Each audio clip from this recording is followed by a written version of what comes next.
स्वागत अछि अहाँ सबके अहाँके अपन यूट्यूब चैनल नवीन टेक हिस्ट्री में। चैनल के अहाँ सब अपने चैनल बुझबे और चैनल के सब्सक्राइब जरूर कर देबे आ वीडियो के लाइक सेहो कर देबे और अपना दोस्त में शेयर कर देबे। क्या तो यूट्यूब पर छै जे मैथिली के ज्यादा ऑब्जेक्टिव नहीं मिलत, अहाँ सबके वीडियो नहीं मिलत मैथिली के। क्या तो यूट्यूब पर डालने नहीं छै कोई मैथिली के वीडियो, सब खाली साइंस सोशल साइंस सबके वीडियो डालने छै और मैथिली सबके वीडियो नहीं डालने छै। इएह दुआरे हम जे छै मैथिली के सीरीज स्टार्ट कर रहल छी। अभी फिलहाल जे छै जे 12th वाला के लेल स्टार्ट कर रहल छी आ हमर एग्जाम 27 तारीख से छै। तो हमर एग्जाम जेनाहिते खत्म हेतै 2 तारीख के खत्म भ जेतै हमर एग्जाम, ओहिके बाद 10थो के डालऽ लगबै। एहि दुआरे जे अहाँ 10थो के स्टूडेंट छी तो सब्सक्राइब कर लिअ, अगर 12थो के स्टूडेंट छी तो सब्सक्राइब कर लिअ, कियाकि जो है चैनल पर अहाँके बिहार बोर्ड से रिलेटेड कोनो अपडेट अबै छै तऽ मिलैत रहै छै। तऽ आइ के वीडियो में हम अहाँ सबके लेल 50टा ऑब्जेक्टिव लऽ कऽ आबि गेल छी, जेकि मोस्ट इंपोर्टेंट ऑब्जेक्टिव छै। और अहाँ सब एगो बात पर ध्यान देबै, बिहार बोर्ड एगो ऐसन एग्जाम छै जाहिमे की होइ छै तऽ पिछला साल के ऑब्जेक्टिव ज्यादा पूछित रहै छै। जैसा कि जेना कि हम 50टा ऑब्जेक्टिव आइ बतायब, एहिमे अहाँके लगभग 5 से 7 गो ऑब्जेक्टिव एहन मिल जायत जे सीधे बिहार बोर्ड के एग्जाम में पूछि देल रहत। आ मैथिली और हिंदी सब एहन सब्जेक्ट होइ छै जाहिमे हम मार्क बहुते उठा सकै छी, किया तऽ ई सब हल्का विषय होइ छै। एहि सबमे अहाँ ज्यादासँ ज्यादा मार्क उठा सकै छी, जाहिसँ की हैत अहाँके ओवरऑल मार्को उठि जायत। तऽ एहि दुआरे अहाँ सब जे छै एहि ऑब्जेक्टिव पर गौर करबै। और हम सीरीजमे लगभग 400 प्लस ऑब्जेक्टिव अहाँ सबके बतायब। दोस्तों, पढ़ाई में डाउट्स आते हैं तो सोल्व नहीं हो पा रहे हैं, घबराइए मत, इसका सोल्यूशन है डॉपनट ऐप। जिस भी सवाल में आपको डाउट है उसकी फोटो खींचो, क्रॉप करो और 5 सेकंड के अंदर अंदर आपको उसका वीडियो सोल्यूशन मिल जाएगा, वो भी बिल्कुल फ्री में। यानी आप भी पूछिए अपने अनलिमिटेड सवाल कहीं भी और कभी भी, चाहे आपका सवाल 6ठी से 12वीं IIT JEE नीट का हो या फिर CBSE बिहार राजस्थान या अन्य स्टेट बोर्ड का हो, कोई भी सब्जेक्ट हो, physics chemistry math biology science, आपके सभी सवालों के जवाब मिलेंगे सिर्फ डॉपनट ऐप पर। साथ ही डॉपनट ऐप पर चलिए क्लास 9वीं से 12वीं IIT JEE नीट के बच्चों के लिए ऑनलाइन क्लासेस, जिसका हिस्सा बनकर देश के सभी राज्यों से बच्चे लेकर आए हैं रैंक 1। तो आज ही डॉपनट ऐप इंस्टॉल करो, लिंक डिस्क्रिप्शन। सबको 400 ऑब्जेक्टिव प्लस 400 प्लस ऑब्जेक्टिव बतायब 10 दिन 12 दिन में, तो जाहिमे से कि अहाँ सबके 80टा ऑब्जेक्टिव एहन मिल जायत जे कि बिहार बोर्ड के एग्जाम में पूछि देने रहत। तऽ अहाँ सब जे छै वीडियो के लाइक कऽ दियौ और अपना दोस्त में सेहो शेयर कऽ दियौ, क्योंकि यूट्यूब पर जे छै अहाँ सबके वीडियो नहीं मिलत। तो चलू आइ के वीडियो स्टार्ट करै छी। और हमर पहिला क्वेश्चन की कहैत अछि, पहिला क्वेश्चन कहैत अछि जे ऋतु वर्णा के रचनाकार के छथि। तऽ ऋतु वर्णा के रचनाकार के छथि, तऽ ऋतु वर्णा के रचनाकार छथि ज्योतिरीश्वर। कौन छथि? ज्योतिरीश्वर, अहाँ सब याद रखब। ओकर बाद अगला क्वेश्चन की कहैत अछि, ललका पाग के विधा थिक। ललका पाग कोन कथी के विधा छियै? तऽ ललका पाग जे छै ई जे छियै कथा छथि। की छथि? कथा। अहाँ सब याद रखब, ई कथा छथि ललका पाग। ओकर बाद अगला क्वेश्चन की कहैत अछि, राष्ट्रीय एकता का महत्व, राष्ट्रीय एकता के महत्व के लेखक के छथि? तऽ राष्ट्रीय एकता महत्व के लेखक के छथि? तऽ एकर ऑप्शन आंसर भऽ जायत कुमार गंगानंद सिंह। की भऽ जायत एकर आंसर? कुमार गंगानंद सिंह। अहाँ सब एगो बात पर गौर करबै, अहाँ सब जे अगर राइटर के नाम, चैप्टर के नाम के साथ राइटर के नाम अगर याद कऽ लै छियै तऽ अहाँ सबके ऑब्जेक्टिव में अहाँके 10टा ऑब्जेक्टिव अहाँके पूरा सही बनि जायत, जाहिमे एक भी दिक्कत नहीं हैत। किया तऽ 10टा एहन पूछल जाइ छै जाहिमे राइटरे के नाम पूछि देने रहै छै। तऽ हमर तीसरा क्वेश्चन तऽ भऽ गेल। चौथा क्वेश्चन अछि जे कोयलीक कलरव परिचय थिक। कोयलीक कलरव, देखियौ हमर मैथिली थोड़ा कमजोर यऽ, किया तऽ हम जे छै ज्यादा मैथिलीमे नहीं बजल छियै, एहि दुआरे मैथिली थोड़ा कमजोर छै। कोयलीक कलरव परिचय थिक, तऽ कथी के परिचय थिक? तऽ एकर ऑप्शन आंसर भऽ जायत वसंत ऋतु के। कथी के? वसंत ऋतु के। ओकर बाद यऽ सीमंतनी कथा के कथाकार के छथि? यानी कि सीमंतनी कथा जे छै के लिखने छथि? तऽ सीमंतनी कथा लिखने छथि, ई लिखने छथि, के लिखने छथि? तऽ ई लिखने छथि परमेश्वर झा। के लिखने छथि? परमेश्वर झा। अहाँ सब याद रखब, ई जे लिखने छथि परमेश्वर झा लिखने छथि। ओकर बाद ऑप्शन अबैया, क्वेश्चन अबैया, हाथी के दांत एकांकीकार के छथि? एकरो मतलब एकांकीकार छथि के छथि? एकरो मतलब इएह भेलै कि जे हाथी के दांत जे छै के लिखने छथि? तऽ हाथी के दांत के लिखने छथि? तऽ अहाँ सब याद रखब प्रबोध नारायण सिंह लिखने छथि। के लिखने छथि? प्रबोध नारायण सिंह। अहाँ सब याद रखब, एकर ऑप्शन ए भऽ जायत। ओकर बाद अगला क्वेश्चन की कहैत अछि, राजकमल चौधरी के निधन कहिया भेल? तऽ राजकमल चौधरी के निधन कहिया भेल? तऽ राजकमल चौधरी के निधन भेल 1967 ईस्वी में। कहिया भेल? 1967 ईस्वी में। अहाँ सब याद रखब और याद करैत जायब सब क्वेश्चन के। ओकर बाद अगला क्वेश्चन की कहैत अछि, भीमनाथ झा के निबंध अछि। तऽ भीमनाथ झा के निबंध कोन अछि? तऽ भीमनाथ झा के निबंध अछि मैथिली निबंध साहित्य रूपरेखा। की अछि?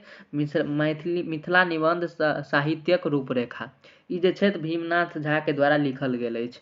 ओकर बाद ऑप्शन की कही क्वेश्चन की कहि रहल यऽ रूना रूना के कथाकार के छथि तऽ रूना के कथाकार के छथि तऽ रूना चैप्टर के लिखने छथि तऽ रूना जे लिखने छथि ई लिखने छथि के लिखने छथि मनमोहन झा। तऽ अहाँ सब याद रखब मनमोहन झा छै जे रूना के लिखने छै।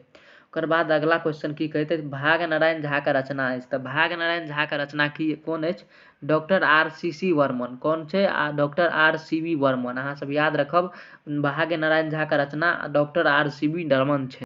अहाँ सब जे छै लेखक के नाम जरूर याद कऽ लेब कियाकि लेखक के नाम जेनाकि हम अहाँके पहिलेयो बतेलहुँ कि लेखक के नाम ज्यादातर पूछल जाइ छै एहिमे तऽ पूछले जायत साथमे अहाँके मिलानो करैवला मिलत लेखक के नाम एहि दुआरे अहाँ सब जे छै लेखक के नाम जरूर याद कऽ लेब। ओकर बाद हमर अगला क्वेश्चन की कहैत अछि भाग नारायण झा के रचना अछि तऽ ई तऽ हम बताइए देलहुँ कि डॉक्टर RCB रमन छथि। ओकर बाद अगला क्वेश्चन की कहैत अछि कुसुम वंदना के रचयिता के छथि तऽ कुसुम वंदना के रचयिता के छथि अहाँ सब याद रखब गोविंद दास जे छै कुसुम वंदना के रचयिता छथि। ओकर बाद अगला क्वेश्चन की कहैत अछि गौरीकांत चौधरी कांत के रचयिता के छथि तऽ के छथि अहाँ सब याद रखब एकर रचयिता छथि शरद संगीत के छथि रचना अछि शरद संगीत रचना अछि। ओकर बाद अगला क्वेश्चन की कहैत अछि नूतन स्वर कविता के रचयिता के छथि तऽ एकरा छथि पढ़ल जाइ छै छथि नहि पढ़ल जाइ छै तऽ एकरा छथि पढ़ल जाइ छै। एकर ऑप्शन की भऽ जायत एकर आंसर नूतन स्वरक कविता के रचयिता के छथि तऽ ऑप्शन अहाँके एकर आंसर भऽ जायत पंडित गोविंद झा की भऽ जायत पंडित गोविंद झा ये एकर ऑप्शन आंसर भऽ जायत।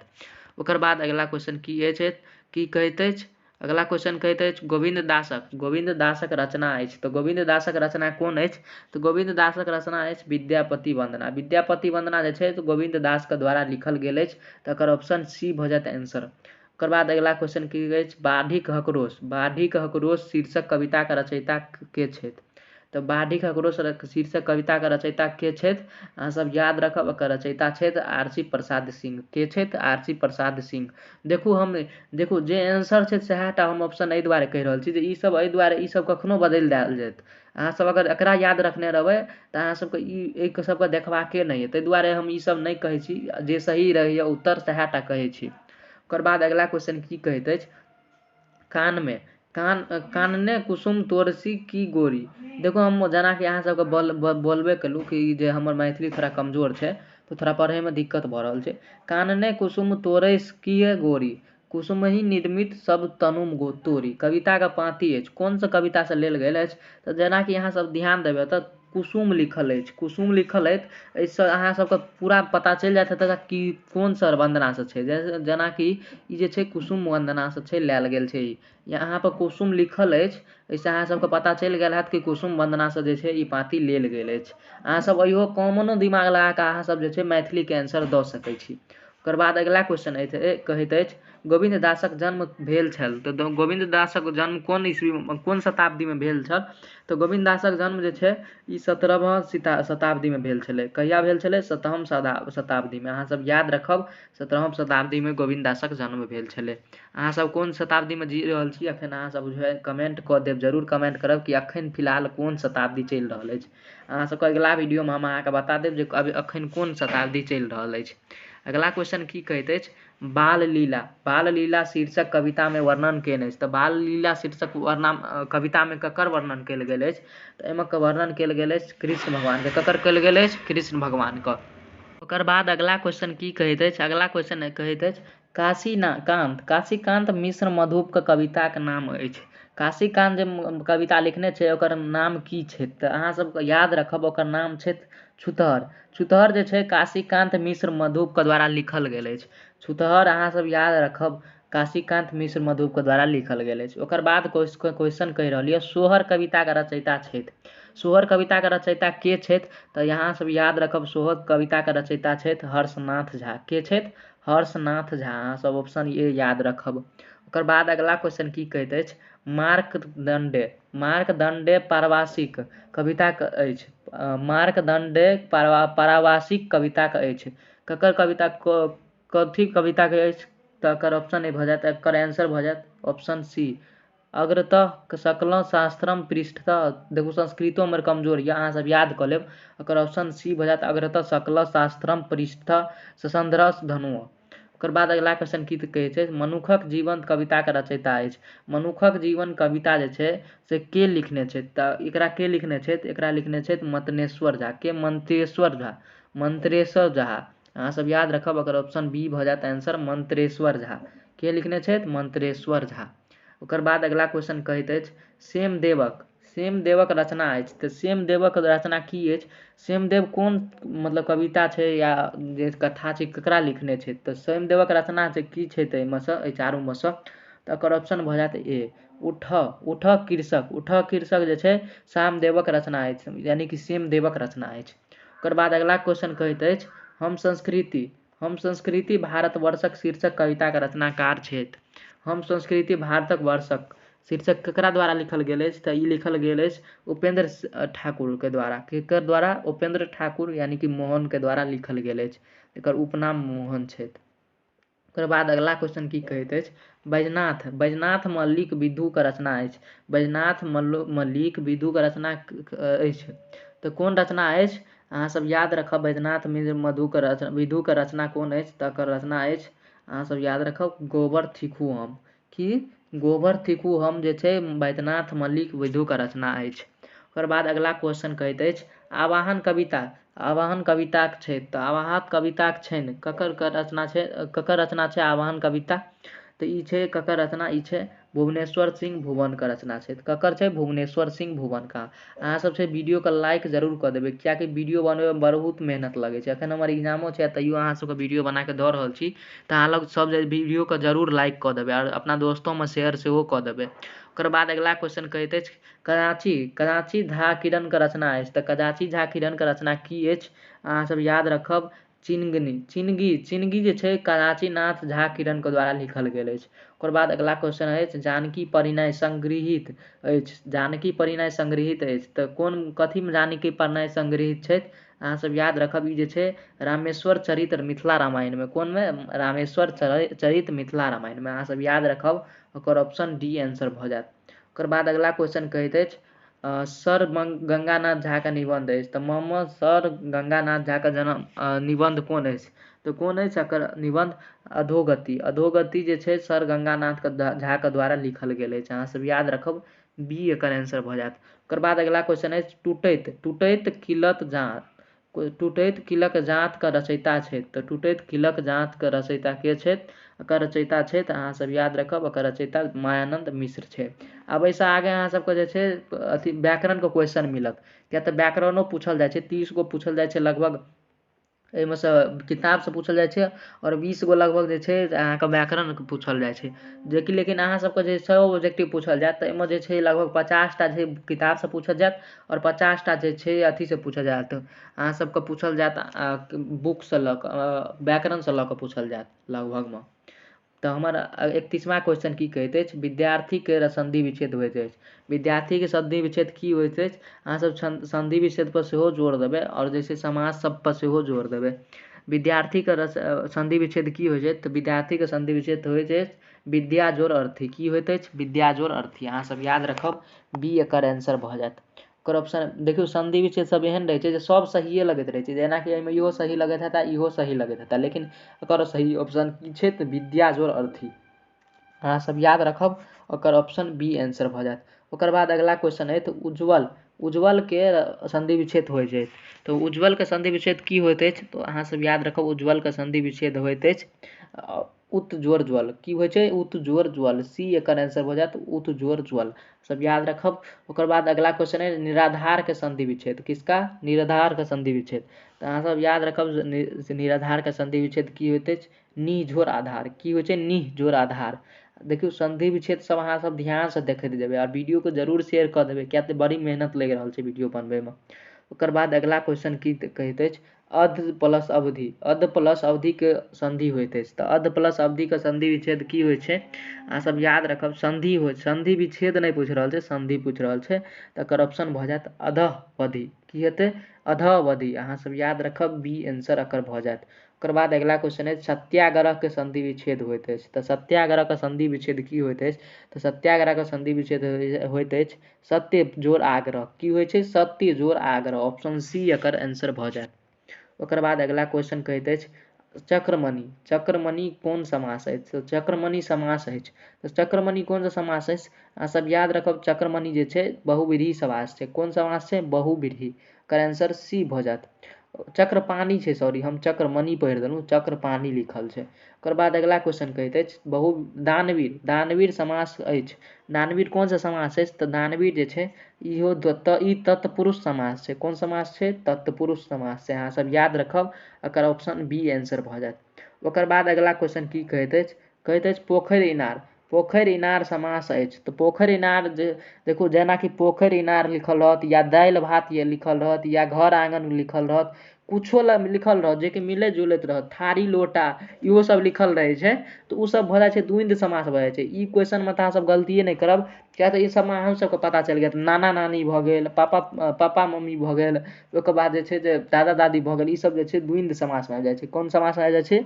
द्वंद्व समासमे आबि जाइ छै ऑप्शन ए याद रखब ओकर बाद अगिला क्वेश्चन कहैत अछि वर्णक मेलसँ की बनै छै वर्णक मेल कहलाइ छै वर्णक मेल की कहलाइ छै तऽ वर्णक मेल कहलाइ छै संधि कहलाइत अछि दूगो वर्णके जे मेल कऽ दै छी तऽ संधि बनि जाइ छै ओकर बाद क्वेश्चन यऽ पदक मेल होइत अछि पदकके मेलसँ की बनैत अछि तऽ पदकके मेलसँ जे बनि जाइ छै तऽ समास बनि जाइ छै की बनि जाइ छै समास बनि जाइ छै ओकर बाद अगिला क्वेश्चन की कहैत अछि ओ शब्दांश जे शब्द पहिने लगाए कहै छै जे जो शब्द के पहले लगा होता है देखिए हिंदी में समझिए आप लोग जो शब्द के पहले लगा होता है उसको क्या कहते हैं तो उसको उपसर्ग कहते हैं जो शब्द के पहले लगा रहता है उसको उपसर्ग कहते हैं और जो शब्द के बाद में लगा रहता है उसको हम लोग प्रत्यय कहते हैं बट यहाँ पे जो पूछा जा रहा है कि पहिने लगायल जाइत छै तो ओकरा जे कहल जाइ छै उपसर्ग कहल जाइ छै अहाँ सब याद रखब जे पहिले लगायल जाइ छै ओकरा उपसर्ग कहल जाइ छै आ जे बादमे लगायल जाइ छै ओकरा प्रत्यय कहल जाइ छै तऽ एतऽ पहिलेवला पूछि रहल छै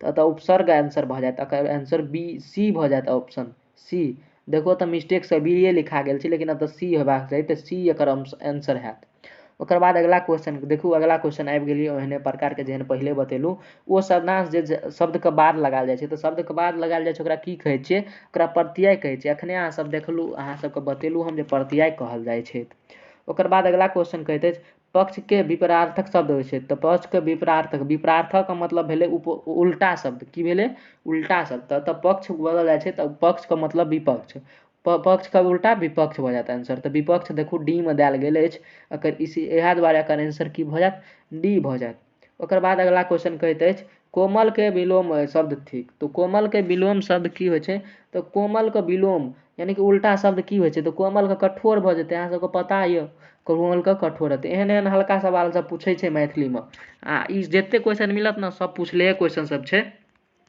ओकर बाद अगिला क्वेश्चन की कहैत अछि सुखके विलोम होइत अछि तऽ सुखके विलोम की होइ छै तऽ सुखके विलोम अहाँ सब याद रखब सुखके विलोम दुख हेतै विलोम मतलब होइ छै उल्टा खाली ई सब अहाँ नहि बिसरि जेबै विलोम मतलब समानार्थी नहि समझि लेबै नहि तऽ गलती भऽ जायत विलोम मतलब होइ छै उल्टा या विपरीतार्थक पूछि दिया ओकरो मतलब उल्टे होइ छै ओकर बाद अगिला क्वेश्चन पूछल जाइ छै सूर्यके पर्यायवाची शब्द पर्यायवाचीके मतलब भेलै समानार्थी यानी कि सूर्यके दूसरा नाम पूछि रहल अछि एतऽ पर्यायवाची शब्द मतलब पूछि रहल यानी कि सूर्यके दोसर नामसँ जे जानल जाइ छै तऽ ओकर नाम पूछि रहल छै सूर्यके दोसर कोन नामसँ जानल जाइ छै अहाँ सब याद रखब सूर्यके छै जे आदित्योके नामसँ जानल जाइ छै अहाँ सब जे छै गीत सुनने हेबै उगह आदित्य देव मैथिलीमे अपना सबके गीत छै छठिके गीत छै ओहिमे बोलने छै जे उगह आदित्य देव भोरे सवेरे एनाहिते कऽ कऽ किछु गाना गबने छै तऽ ओहिमे अहाँ सब देखने हेबै कि सूर्यके जे छै आदित्यके द्वारा बोध कयल गेल अछि तऽ अहाँ सब जे छै एकर आंसर भऽ जायत आदित्य यानी कि सूर्यके जे छै आदित्यो अहाँ सब कहि सकै छी ओकर बाद अगिला क्वेश्चन कहैत अछि जगतके पर्यायवाची शब्द होइ छै तऽ जगतके पर्यायवाची शब्द की होइ छै तऽ जगत मतलब दुनिया देश दुनिया सब भेलै तऽ जगतके मतलब अगर तऽ पर्यायवाची शब्द पूछि रहल छै तऽ जगतके पर्यायवाची शब्द की हेतै दिव्य लोक अहाँ सब याद रखब सी एकर ऑप्शन भऽ जाइ छै ओकर बाद अगिला क्वेश्चन कहैत अछि अभिरामके अर्थ होइत अछि अभिरामके अर्थ की होइ छै तऽ अभिरामके अर्थ की होइ छै अहाँ सब याद रखब एकर अर्थ होइ छै निरंतर अविराम जखने विराम देखियौ जेनाकि अहाँ सबके पता हेतै विराम मतलब होइ छै जे कतौ रुकि जाइ छै तऽ विराम लऽ लेलहुँ आ एतऽ लेकिन अ लगा देने छै यानी कि विरामे छै लिखल लेकिन विराममे जे छै अ लगा देने छै यानी कि अविराम यानी कि जाइत जाइत जे छै मतलब रुकबे नहि केलै ई दुआरे अविराम छै आ विराम रहतै तऽ रुकि गेनाइ भेलै तऽ अविराम मतलब निरंतर चलिते रहै छै अविराम कतौ रुकबे नहि करै छै विराम लगेबे नहि करै छै ओकर बाद हमर अगिला क्वेश्चन कहैत अछि तरनी के अर्थ होइ छै, तरनी के अर्थ की होइ छै तऽ तरनी के अर्थ होइ छै नाव, तरनी के नावो कहल जाइ छै। एकर ऑप्शन याद रखब अहाँ सब, आंसर ए भऽ जायत। ओकर बाद अगला क्वेश्चन अछि पैर लागब, पैर लागब, परी लागब नहि पढ़ल जाइ छै एकरा, पैर लागब पढ़ल जाइ छै। की पढ़ल जाइ छै? पैर लागब के अर्थ होइत अछि। मैथिली देखू अबै छै हमरो, हमहूँ मैथिलिए रखने रहियै, 12th में 10थों में रखने रहियै, लेकिन हमसब ओते ध्यान दऽ कऽ पढ़ने नहि रहियै मैथिली, तैयो अच्छा खासा मार्क आबिए गेलै। थोड़ा अक्षर में हमर अक्षर कनि गड़बड़ छै तऽ अक्षर में मार्क काटि लेलकै। अहाँ सबसँ विनती यऽ जे अहाँ सब छै अच्छा तरीकासँ लिखब, लिखैमे अहाँ सब जे छै एकदम अक्षर बैठा कऽ लिखब, जाहिसँ ज्यादासँ ज्यादा खुश भऽ कऽ ज्यादासँ ज्यादा अहाँ सबके मार्क दिए। एतऽ पूछल जाइ छै तऽ पैर लागब के अर्थ होइ छै, तऽ पैर लागब के अर्थ की होइ छै अहाँ सब याद रखब। पैर लागब के अर्थ होइ छै जे की, एतऽ देखियौ धन हरण करब। की कहै छै? पैर लागब मतलब धन हरण करब, हरण करब। अहाँ सब याद रखब, एकर आंसर की होइ छै? डी आंसर भऽ जाइ छै। अहाँ सब याद रखब। दोस्तों अहाँ सब जे छै, अहाँ सबके आशा करै छी जे वीडियो अच्छा लागल हेतै। अगला वीडियोमे हम 50टा आओर ऑब्जेक्टिव बताएब, तऽ अहाँ सब जे छै अगला वीडियो काल्हि रात 8 बजे अहाँ सबके आबि जायत। तऽ काल्हि राति 8 बजेके लेल अहाँ सब तैयार लगाउ। आओर आइके वीडियो जे छै अहाँ सब लाइक कऽ दियौ, अपना दोस्तमे सेहो शेयर कऽ दियौ, ताकि ओकरो जे छै वीडियो देख कऽ फायदा मिल सकै कुछ। तऽ चलू आइके वीडियो यहीं पर खत्म करै छी, मिलै छै कोनो नेक्स्ट वीडियोमे, तब तक के लिए जय हिंद।